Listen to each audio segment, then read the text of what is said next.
Olá, telespectadores, bem-vindo ao Mentalcast. Eu sou a Sara. Eu sou a Luísa. E eu sou a Sofia. Hoje a gente veio trazer a pauta de depressão e ansiedade com alunos do colégio e como a escola pode ajudar e como os pais podem ajudar e como ambos afetam isso. E hoje também nós trouxemos nossa convidada especial, Paulinha, que ela é psicóloga do Colégio Certas. E a gente trouxe para ela discutir esses assuntos com a gente, já que ela é experiente profissional nesse assunto. Obrigada, Luísa. A nossa primeira pergunta seria o que seria a depressão na adolescência? Depressão é um transtorno de humor. Mas essa definição é a definição que fica ali nos livros, porque isso não explica nada pra gente, né? Mas é importante dizer disso porque às vezes a gente tem o hábito, e eu acho que o acesso a discutir questões de saúde mental hoje, como é muito amplo, né? Acontece na internet, acontece no TikTok, vocês estão o tempo todo falando sobre isso, aí rola um monte de desinformação. Aí a gente parece que a gente se sente munido para dizer que alguém é ou não é depressivo, né? Para dizer que meu amigo está com depressão, ou para dizer que eu mesma estou com depressão. Então é importante dizer que é um transtorno de humor que depende de um diagnóstico clínico, né? Precisa ir ao médico, precisa fazer uma avaliação, precisa, depois dessa avaliação, considerar toda a situação de vida para então se dar um diagnóstico de depressão. Mas acontece na adolescência e cada vez mais, né? A gente é um país bastante depressivo, a gente não está no top dos países mais depressivos do mundo, o que é uma vantagem para a gente, para os nossos jovens, para vocês. A gente já vai falar de ansiedade, que é um quadro contrário. Mas ainda assim acontece com alguma alta prevalência, se eu não me engano, de 12%, que é altíssimo, é um monte de adolescente. Eu não tenho certeza desse dado, enquanto a gente estiver conversando eu posso confirmar esse dado, mas é uma prevalência alta e o pós-pandemia trouxe outras questões importantes de saúde mental e um aumento impressionante nos casos de depressão na adolescência. Então, desculpa, pode falar. Fala, Sofia, não quero te interromper. Imagina. É que hoje é muito fácil, né, pra gente ver na internet, assim, entre aspas, o que é a depressão, o que as pessoas falam, porque a gente tá muito ligado na internet. E acaba até da gente se autodiagnosticar, até sem querer, às vezes. Muitas vezes você vê um vídeo e fala, meu Deus, acho que eu tenho depressão, acho que eu tenho isso, acho que eu tenho aquilo. É importante ficar atento a si próprio e olhar para as coisas e pensar, se criticar, será que eu tô passando por isso? De que maneira que eu tô passando por isso? É muito importante, mas o diagnóstico mesmo precisa ser um diagnóstico clínico. E o tratamento é um tratamento clínico também, né? É claro que amigo ajuda muito, ter rede é maravilhoso, ter gente que gosta da gente, rodeando a gente, dizendo como a gente é incrível, é fundamental para depressivos ou não, mas para depressivos especialmente, ainda assim a gente não pode encarar essas informações que a gente recebe na internet de maneira leviana, porque de fato até quando você olha o DSM, que é o Manual de Saúde Mental aí que o planeta inteiro utiliza como referência de saúde mental, até quando você dá uma olhada nos critérios de classificação de depressão, é muito difícil que você não leia aquilo e não se identifique, não fale, caraca, eu tenho depressão. Né? Da mesma maneira, se você lê os critérios de ansiedade, você fala, bicho, eu tenho ansiedade. Da mesma forma, se você lê critérios de avaliação de transtorno de aprendizagem, você fala, mano, eu tenho certeza que eu tenho dificuldade de aprendizagem. Porque é muito fácil se identificar com esses sintomas. Todo mundo vive um momento de desamparo. Todo mundo vive momentos de desesperança. Todo mundo vive momentos de tristeza profunda. Né? A qualidade do ser humano, ela é justamente de não ser qualitativa, mas sim quantitativa. O que eu quero dizer com isso eu posso ser e consigo ser como ser humano, né? Eu consigo viver momentos mais depressivos, mais ansiosos, mais maníacos, mais isolados e consigo viver todos esses momentos de maneira saudável, tranquila, né? E passar por isso. Mas eu ainda não consegui responder para vocês, porque a minha cara, devagar, eu não consegui responder para vocês o que é depressão. Né? Mas depressão tem a ver com humor, como eu disse para vocês, é um transtorno de humor. E se tem a ver com humor, tem a ver com estado de espírito, aquilo que a gente chama de estado de espírito, de ânimo. Do ponto de vista do transtorno depressivo, esse estado de espírito ele é deprimido. Então é um sentimento, mais do que tristeza, a gente associa muito depressão com tristeza, mas nem sempre tristeza está no quadro depressivo. Muitas vezes está no quadro depressivo, mas nem sempre. Mais frequentemente é um sentimento de desesperança. Para que fazer as coisas? Não vai dar em nada, né? Uma desesperança. Todo mundo aqui já viveu esse sentimento, né? Tenho certeza que todo mundo aqui já viveu. Tem a ver também com um sentimento de inadequação, de inabilidade. Eu não vou conseguir, eu não sou tão bom, né? Então, uma autoestima muito fragilizada. Quem aqui não vive situações de autoestima fragilizada? Eu, todo dia, levanto né? Então, acho que quando a gente olha para esses aspectos individualizados que mostram pra gente uma pessoa deprimida, tem esses sintomas aqui, a gente super se identifica. O né? cansaço também seria um sintoma, né? Também seria um sintoma, não me sinto animado para nada, perdi o interesse nas coisas que antes eram interessantes e tal. Quando a gente olha isoladamente para esses sintomas, a gente se identifica. Quando a gente precisa de um diagnóstico e um critério clínico para esse diagnóstico, a gente vai olhar para cada um desses sintomas. Quanto tempo esses sintomas duram no tempo mesmo? Quanto tempo dura isso? 3 semanas, 5 semanas, 8 meses? Quanto tempo dura? Quantas vezes acontece e em quantos espaços sociais? Ainda faz uma avaliação de prejuízo social. Prejuízo você deixa de viver situações prazerosas ou coisas importantes socialmente por conta dessa situação. Então, você deixou de sair porque você não tomou banho, porque você estava na cama. Você deixou de trabalhar porque você não acordou. Então, esse tipo de avaliação também é colocada ali nesse critério para você ter um quadro geral dessa pessoa aí, para poder atestar essa pessoa é deprimida, esse adolescente está deprimido de fato, ou esse adolescente não está deprimido. É claro que situações de sentimentos depressivos na adolescência são super frequentes. Só uma pergunta, em questão dos prejuízos, eu sei que existem pessoas que elas não têm a capacidade de perceber que elas estão nessa situação, tanto que algumas até elas não aceitam, tipo, elas percebem, mas elas não aceitam. Mas tem algum sintoma, algum sinal que seja, tipo, o mais fácil pra você perceber que você tá entrando num estágio dele, tipo, mais claro? Difícil essa pergunta, porque cada pessoa vai desenvolver essa depressão de uma maneira, né? Sintomas mais frequentes são de isolamento. Isso é muito frequente, então fica ali trancado no quarto, não compartilha nada com ninguém, não compartilha nem problema, nem coisa boa. Uma mudança, às vezes, brusca de humor, então muita irritabilidade, ou então a pessoa tá triste o tempo inteiro, ou facilmente você tira a pessoa do sério, a pessoa grita, tá muito irritada, não tá a fim de lidar com essas questões. E um outro sintoma mais difícil de perceber, mas que quem tá próximo, pai, mãe, irmão, melhores amigos, quem tá próximo às vezes dá conta, percebe, é que a mudança na fala, né, no discurso e na narrativa, né? Vem uma narrativa, uma fala mais desesperançosa, uma fala mais desinteressada, esse é o sintoma mais especial. Mas para você se dar conta dele, você tem que estar bem próximo da pessoa. O que é muito difícil estar próximo de um adolescente, gente. Não sei qual de vocês aqui é muito amiga da mãe e do pai nessa hora da vida. Minha mãe conta tudo pra minha mãe. Compartilho tudo que eu penso e o que eu sinto com meu pai, né? É muito difícil. Às vezes acontece, né? Uma história ou outra especial. Mas, de maneira geral, na adolescência, é mais frequente o que é também natural, vocês saírem aí desse ninho da família, irem buscar rede, apoio em outros lugares, né? Vão buscando melhores amigos, vão buscar, às vezes é a família do namorado, às vezes, né, vai buscando outros lugares aí que vocês se sentem mais acolhidos e tal, e acaba aquela pessoa que te conhece tão bem, que poderia dizer disso sobre você, né? Acaba tendo afastada, tendo isolada. Você fica com uma insegurança de se abrir para tal pessoa e acaba procurando outras, né? E acaba fazendo bobagem.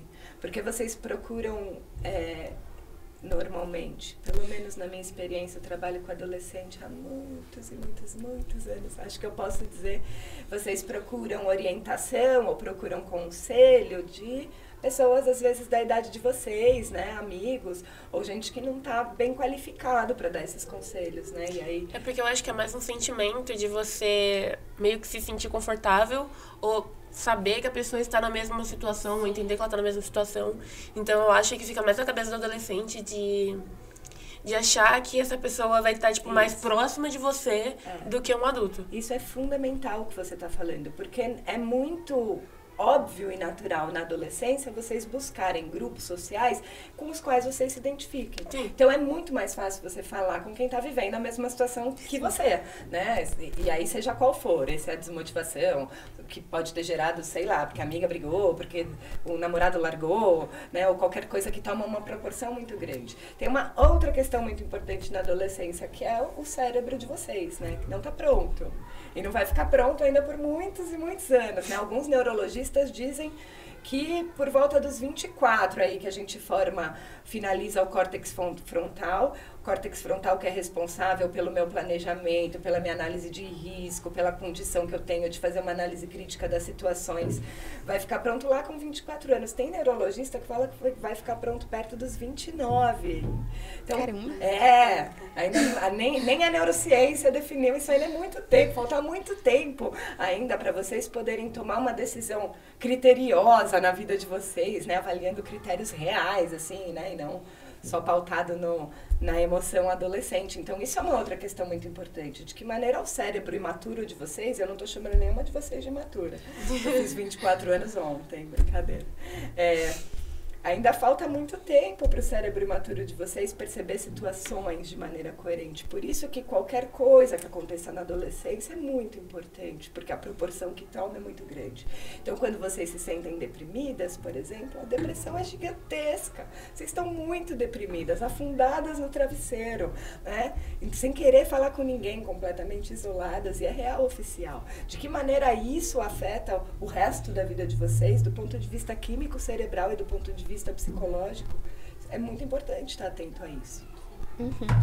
Em relação ao adolescente não querer se abrir com uma pessoa assim mais velha e tudo mais, eu sinto muito isso, porque parece que dá uma sensação de tipo, como uma figura de autoridade, uma pessoa mais velha na sua vida, parece que ela não vai saber te instruir no caminho certo. Por isso que fica muito mais fácil conversar com um amigo, mas é foda isso, porque um amigo não vai saber te aconselhar de um jeito certo. Às vezes pode até te levar para um mau caminho por causa de um conselho ruim. Pode. Então fica muito foda isso. Já vi coisa muito ruim acontecer, Luísa, porque a pessoa foi se orientando em paradas muito difíceis, assim, com adolescentes, com crianças, na verdade. Porque coisas ruins aconteceram. Essa referência que eu tô tendo é de uma história de um garoto de 12 anos. E durante um ano ele foi se orientando só com os amigos, mas ele estava buscando ajuda, ele estava buscando esses amigos, e esses amigos estavam dando com o maior amor do mundo essa ajuda, mas que era alguma coisa do tipo, continua escondendo dos seus pais isso, porque você vai ficar de castigo, saca? E na verdade era uma parada super séria que ele precisava, que os pais soubessem e atuassem imediatamente, mas no final deu tudo certo, tá tudo bem com todo mundo envolvido e tal. Mas esse tipo de risco que vocês correm, saca? Uhum. Eu entendo que adulto às vezes é chato. Eu, quando era adolescente, achava adulto chato, e hoje adulto eu acho adulto chato também.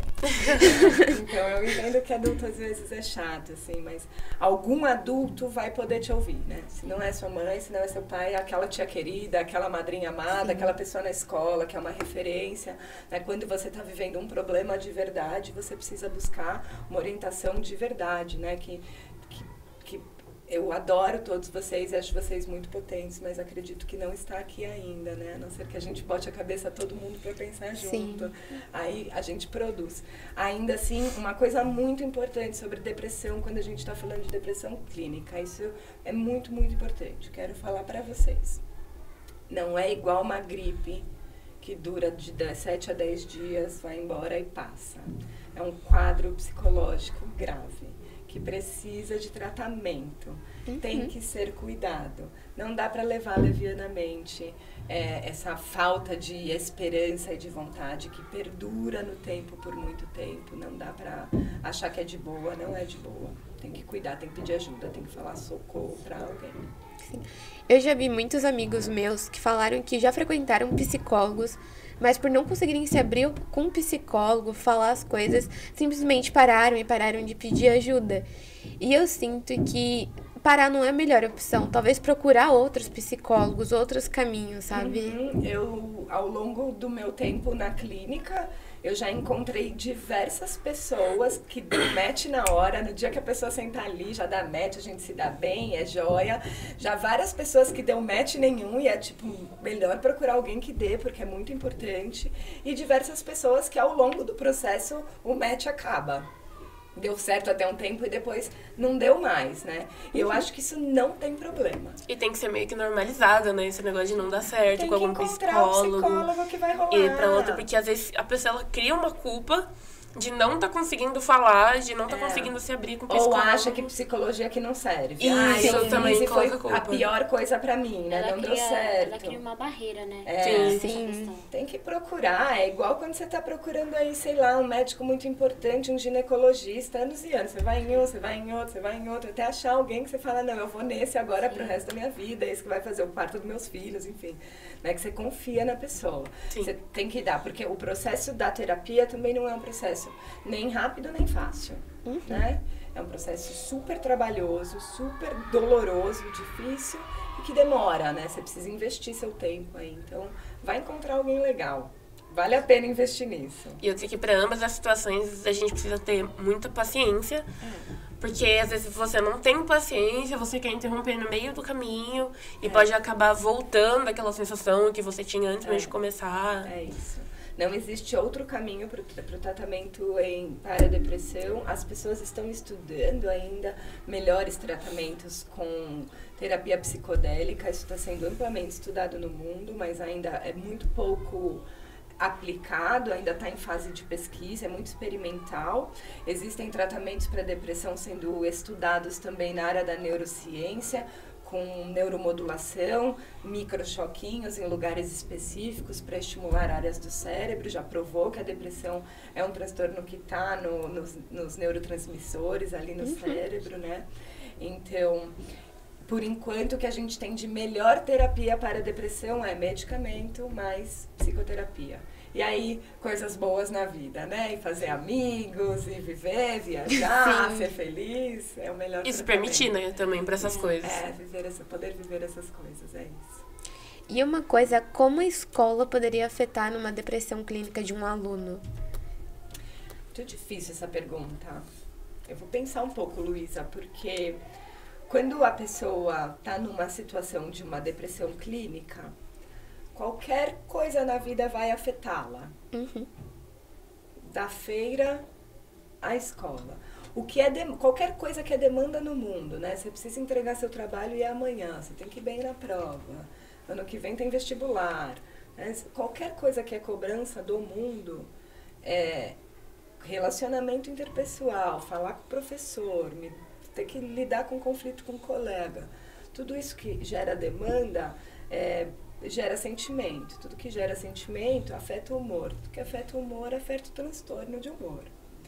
Então, eu acho que a melhor maneira de eu responder essa sua questão é dizendo como que a escola pode estar atenta aos adolescentes mais deprimidos para oferecer o melhor apoio possível para situações de eventuais crises. Eu acho que, primeiro, a compreensão de duas coisas ao mesmo tempo, de que aquela pessoa precisa de cuidado, apoio e acolhimento, e de que o mundo e a escola têm demandas e têm cobranças. Como é que a gente casa essas duas realidades, que nenhuma delas dá para jogar fora, né? A escola não vai esperar, ano que vem tem mais, mas é de novo no mesmo ano, né? Então, como que a gente concilia essas duas coisas? A gente precisa de uma parceria muito grande. A gente precisa da parceria do estudante, desse estudante que está nesse momento, para esse estudante poder ser muito sincero e honesto e falar, olha, estou nessa situação, preciso desse apoio. Porque quem está numa situação vulnerável é a pessoa que vai poder dizer o que ela precisa, né? Porque eu posso chegar lá com milhares de recursos e nenhum servir. Às vezes a pessoa precisa, olha, o que eu preciso é fazer a prova sozinho, numa sala isolada. Ok, posso oferecer isso, né? De boa. Às vezes o que a pessoa precisa preciso de mais tempo, não tô conseguindo me concentrar, tá impossível pra mim, eu começo a ler, eu já esqueci o que eu li. Preciso de mais tempo pra fazer a prova. Posso também, isso eu posso oferecer, né? Então, quando a pessoa estiver nesse relacionamento vincular de muita confiança, nesse vínculo, de que eu posso dar para ela o apoio que ela precisa para superar esse momento, ela vai poder me dizer o que ela precisa e eu vou poder avaliar se a escola pode ou não pode oferecer. Quase 100% das vezes a escola pode oferecer. Né? Muito dificilmente a gente vai dizer, não, isso é impossível. A não ser que a pessoa fale, olha, eu não vou fazer nada. Bom, nada não dá. Né? Porque a escola está aqui para, como eu disse, dar o apoio. Vão passar por isso junto. Juntão. Como é que a gente vai dar conta disso junto? Mas a gente tem que dar conta disso. Né? E aí, eu acho que, do ponto de vista do que a escola constrói para a sociedade... Esse é o papel da escola, né? Considerando que a sociedade tem demandas, e várias, né? Lá no casamento, lá no trabalho, lá na igreja, nos lugares que você vai, você vive demandas e vai respondendo a isso o tempo inteiro, a escola oferecer todo o aporte que puder, né? E tá junto para momentos de crise que podem acontecer, é a escola dizer, olha, você pode viver sua crise, inclusive ali na sociedade não estando aqui, e conseguir produzir, conseguir ser feliz, e conseguir fazer as coisas, e a gente tá junto nesse processo. Tanto que nessa fase de desenvolvimento, né, da criança, do adolescente, dentro da escola, que a escola pode dar esse apoio, também é muito importante a comunicação da escola com os pais. Fundamental. Porque a gente passa, 90% do nosso tempo dentro das escolas, né? Então, não só às vezes, eu acho que não só às vezes o aluno querer, né, ir lá e falar, ser influenciada, ir lá e falar, né, com os responsáveis do colégio, mas sim a escola também deixar bem claro que isso pode acontecer. Porque às vezes, beleza, a escola vai te ouvir, a escola vai te ajudar, só que não tá claro. Eu não sei que ela pode me ouvir ou que ela pode me ajudar, sabe? De que jeito que a gente pode divulgar isso? Eu acho que isso que a gente tá fazendo agora, eu acho que já é uma forma. Mas não só como... Não cartazes que eu digo, mas agora virtual, como a gente tá muito no virtual. Posts, stories, coisas relacionadas em, a escola tá aqui pra te dar o apoio. A gente tem tal profissional na área, tem... ali em tal lugar, em tal sala, sabe? Eu acho que deixar um pouquinho mais claro, porque até então eu não lembrava que tinha psicóloga na escola. Sofia, pode ser, você me conhece. Então, eu tava falando isso para as meninas hoje, daqui a muito tempo, mas eu não lembrava que você era psicóloga, sabe? E muitas das vezes eu já precisei de ter, um apoio, uma conversa um pouco mais... não pessoal, mas, sentimental. Tanto até em relação a escola e como que tá o meu andamento com os estudos da escola. Só que aí eu esqueci, sabe? Então acho que deixar um pouco mais claro seria bem interessante. Eu acho que o trabalho do psicólogo, na escola ou em qualquer lugar, e eu falo isso aqui, o trabalho do psicólogo é trabalhar para não precisar ter psicólogo. Sim. Esse tem que ser o trabalho. Do ponto de vista que quando você tivesse sentido esse momento, preciso de alguém, eu não sabia que tinha um psicólogo na escola, você tinha que ter no seu coração a tranquilidade de saber que você poderia procurar absolutamente qualquer adulto dessa escola, da portaria ao financeiro, passando por todos os seus educadores. Porque essa é a segurança que a gente tem que dar, né? Esse é o lugar da escola. Podia ser a Ingrid, podia ser o Heron, podia ser o tio Alex da cantina, podia ser eu como psicóloga, né? Então, eu acho que não chegamos nesse ponto, Sofia, mas o que você está falando é muito importante, porque não precisa ter a psicóloga escolar. Sim. Né? Sim. Tinha que ter uma rede tão segura, tão tranquila e tão acessível, que no minuto que o adolescente falasse, caraca, tô perdido, ele olhasse para o lado e visse que qualquer uma daquelas pessoas poderia ser um apoio, sabe? É porque às vezes, desculpa, imagina. Deixar mais realmente claro esse assunto dos adultos da escola poderem te ajudar. Porque às vezes parece uma coisa muito fechada a coordenação da escola, digamos assim. Uma coisa muito séria. Aí você passa assim pela sala, tá todo mundo assim muito sério, você fica não vou falar. Não vou atrapalhar. Tá todo mundo trabalhando, não vou lá. Então, deixar um ambiente assim mais. Ô Lu, qual que é o nosso trabalho? Vocês têm razão, tá? Vocês chegam lá e a gente tá todo mundo sério, e trabalhando e atribulado, e às vezes com 1000 coisas acontecendo. Mas quando você pensa o que a gente faz, eu não tô te botando aqui numa berlinda. qual que é o nosso trabalho? Ou pelo menos qual que deveria ser? Mas tá? Qual que é o nosso trabalho? Trabalhar para quem? Para quem que a gente trabalha? Os alunos. Sim. Nada é mais importante. Nada, absolutamente nada do que acontece nessa escola é mais importante do que o que acontece com vocês. E às vezes acontece com vocês de maneira que a gente pode observar, tá acontecendo, sei lá, vocês brigaram, ou então tem uma pessoa lanchando sozinha, né? A gente percebe essas coisas, consegue ver e atuar, ir lá falar, escuta, você está sozinha hoje e tal. Mas às vezes a gente não faz a menor ideia, porque está acontecendo no ambiente interno. Sim. Mas vai muito da pessoa também querer ir atrás, porque por mais que eu não lembrasse, às vezes eu tava precisando mesmo. E aí eu fui atrás de alguém, aí eu vou conversando com o professor, ou com a coordenadora mesmo do ensino médio, com a coordenadora fundamental. Vai conversando com as pessoas e eu fui, tipo, estabelecendo confianças com certas pessoas que eu me sinto mais confortável de conversar. Isso é muito importante. Entra a questão que a gente falou que pra gente, às vezes a gente não se sente confortável com um tal psicólogo que a gente encontrou, mas com aquele professor a gente sente uma confiança. E aí, se tiver um conhecimento, ela consegue ajudar a gente, né?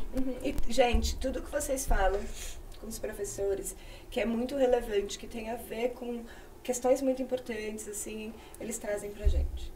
Eles falam, olha, tô preocupado com fulano, vamos olhar pra isso e tal, porque ele veio e me procurou. Então, é uma super rede, na verdade. Vocês têm aqui uma super rede que tá muito preocupada com vocês. E não pode ser de outro jeito, né? Se vocês conseguem estabelecer pequenas conexões e já se sentem muito sozinhas, imagina os adolescentes que não conseguem estabelecer conexões. Às vezes nem com amigos e às vezes nem com adultos.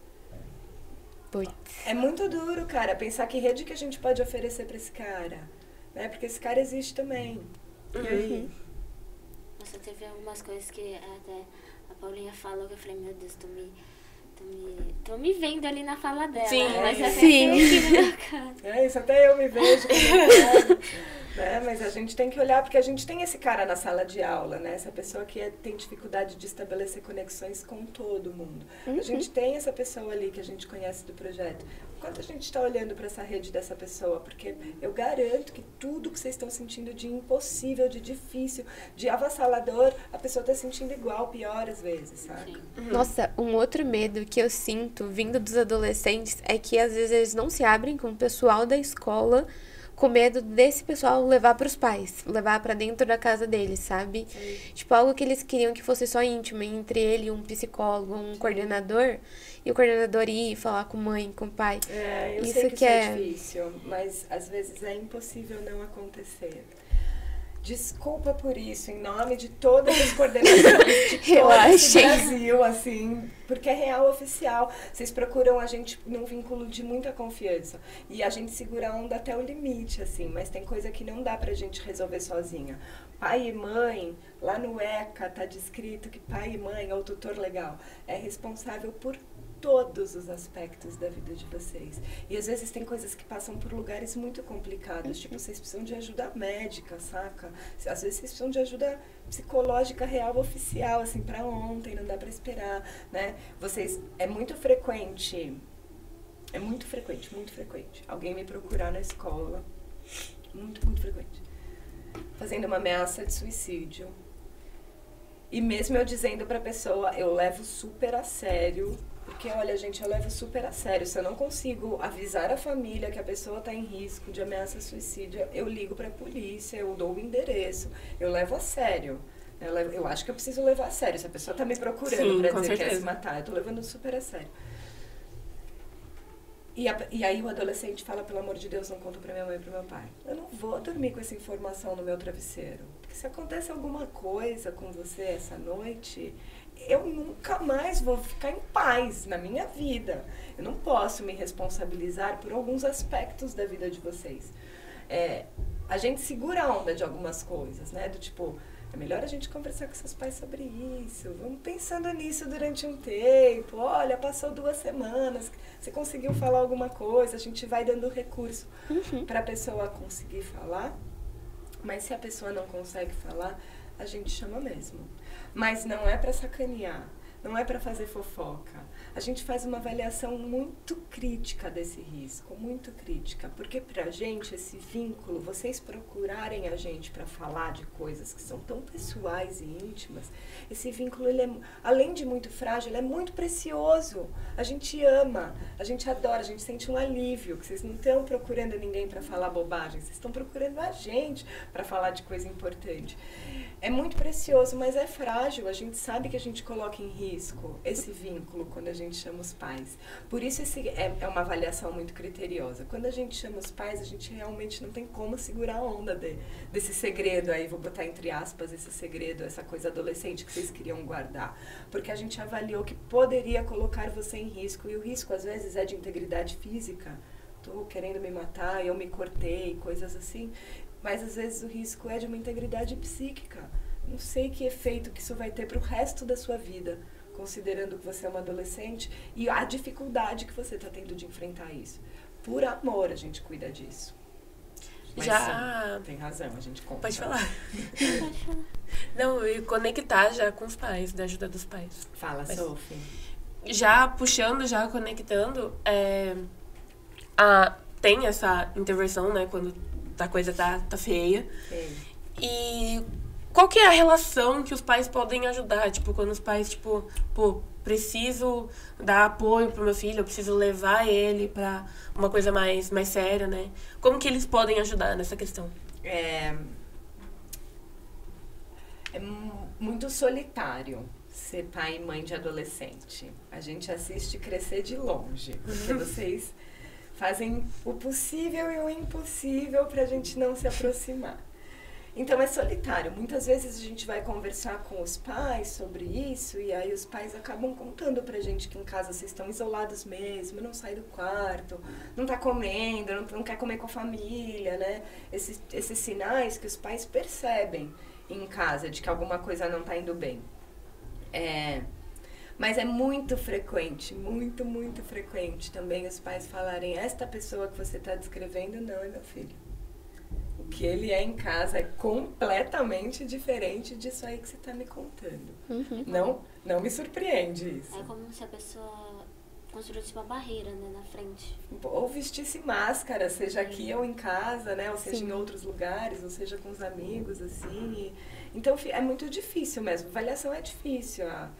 Avaliar depressão na adolescência é difícil para os profissionais, imagina para os pais.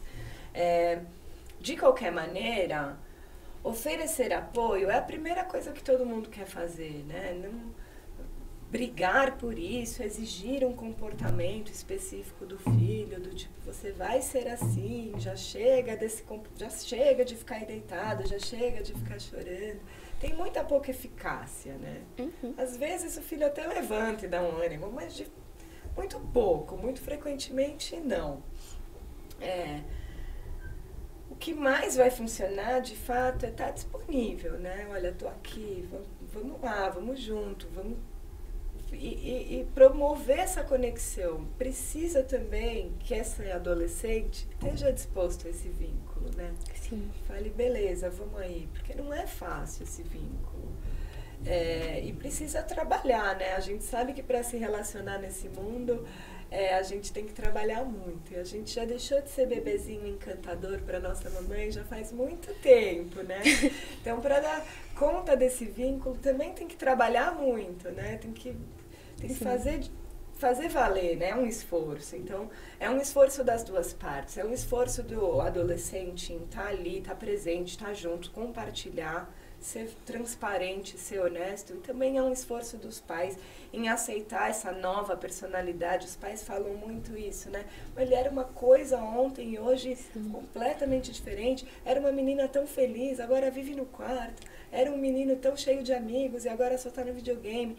Como se a pessoa tivesse completamente mudado. Quando de fato, na verdade, a criança deixa de ser só uma expressão do desejo dos pais na adolescência e passa a ser uma expressão do desejo de si próprio. Agora eu quero botar um piercing, deixar minha cabeleira loira desse jeito, né? Eu quero fazer uma tatuagem, eu quero falar diferente com os meus amigos, palavras que nem em casa eu posso falar de jeito nenhum, né? Então, É importante também que a família permita que esse adolescente exista da maneira como ele é, né? E possa ser acolhido nas dificuldades que ele apresenta. Tem muitos pais que tratam como um tabu ainda deixar o filho ao psicólogo e ao psiquiatra, alguma coisa assim. Porque dizem que, tipo, sei lá, é coisa de louco, sabe? Muito. Então ainda tem essa barreira que o pai cria em relação ao filho, afeta muito. E tem muita fala de que é bobagem. Sim, que é frescura. É frescura, é drama, é bobagem, você não tem problema nenhum. Né? Você tem suas duas pernas, a minha avó falava isso, por isso eu falo com essa... Minha avó falava, você tem suas duas pernas, seus dois braços, você não tem dificuldade nenhuma. Pode levantar daí e fazer tudo que você tem pra fazer, né? E isso desmerecia, às vezes, alguns sentimentos. Eu não preciso das minhas duas pernas e meus dois braços pra deprimir, porque eu briguei com a minha amiga, né? Eu vou deprimir independente das minhas pernas ou dos meus braços. De fato, eu tenho duas pernas e dois braços funcionais, minha avó tinha razão, mas... Né, não afeta o que eu estou vivendo, a minha experiência e como eu vou internalizando essas experiências e ligando a experiências antigas e a expectativa de novas experiências para descobrir, afinal, quem eu sou no mundo. Isso tá para além das minhas pernas e dos meus braços funcionais. É a questão de que, às vezes, até o adolescente tenta falar com o pai, mas aí entra na questão da religião. Isso, da religião, né? Atravessa também. E acaba Atravessa a criança, a pessoa não quer mais falar. Às vezes porque sabe que vai sempre entrar naquele assunto. É falta de Deus, não é de oração. Ou precisa ir mais na igreja. Precisa ir mais na igreja, isso também é frequente. É bastante frequente na nossa comunidade. A gente mora num bairro bastante evangélico, né? Muitas famílias evangélicas, muitas igrejas evangélicas. Então, é bastante frequente, sim, essa fala. Eu não saberia como orientar um adolescente que não seja pela via do diálogo, né? É claro que a igreja é muito importante para alguns núcleos familiares, às vezes muito importante para aquele adolescente, aqueles pais. E muitas vezes a igreja tem um papel fundamental de dar um lugar social para a pessoa que é maravilhoso, né? É aquela pessoa que fica com as crianças durante o culto, ou aquela outra pessoa que orienta os casais, né? Tem as amigas da igreja, às vezes a igreja dá um lugar social que é muito importante. Ninguém está desvalorizando a importância da igreja, inclusive no trabalho, no tratamento de ansiedade e de depressão. Não é esse lugar, mas igreja não é terapia, né? Apesar de igreja ser terapêutico, eu concordo que às vezes é terapêutico, vai lá, se sente super melhor, né? Encontra as pessoas e é gostoso e é bem terapêutico, ainda assim não é terapia. Terapia no sentido de uma ciência construída na psicologia, nas psicologias, que são várias teorias psicológicas, me desculpa. Né? E essas técnicas baseadas em evidências, testadas e aprovadas, que são aquilo que funciona e que é incrível no trabalho, de fato, com a depressão. Apesar da igreja ter um grande valor, e eu estou falando isso olhando no olho de vocês, porque é real oficial, assim. A igreja tem um grande valor no trabalho e, às vezes, na orientação das famílias, quando estão lidando com alguma pessoa deprimida, a igreja não substitui terapia. Sim. Ela acompanha a terapia, ela dá sucesso para a pessoa, maravilhoso, mas não é um substituto da psicoterapia. A psicoterapia é uma parada, a igreja é outra parada, a psiquiatria é outra parada e cada um está no seu lugar fazendo a sua parte maravilhosamente bem. E é nisso que a gente tem que pensar. Então, se esse adolescente está enfrentando esta questão, não consigo falar com os meus pais são religiosos, eles não acreditam na terapia, eles acham que é uma questão que a igreja pode me ajudar a resolver, meu conselho é diálogo e mais diálogo e mais diálogo, com muita paciência, e todos os dias, se for preciso, né? Sim. De não deixar de valorizar a igreja, porque tem valor social nessa cultura familiar, com certeza, mas de entender que a psicoterapia tem seu espaço, que não atravessa o da igreja também. Uma coisa não tem a ver com a outra. Eu acho que foi muito legal tudo que a gente trouxe no episódio de hoje, tanto para os adolescentes entenderem como funciona esse meio, como para os pais também verem como podem ajudar. E eu acho que a gente conseguiu abordar tudo o que a gente queria, ou, trazer o de mais importante, assim. Então, Acho que é isso. Queria agradecer o convite. E muito obrigada por você ter vindo. Queria agradecer o espaço de poder falar sobre isso. Pra mim é um prazer muito grande falar sobre isso. Podem convidar mais vezes. Vamos. Obrigada, gente. Obrigada, viu? Acabamos? Acabamos. Podemos...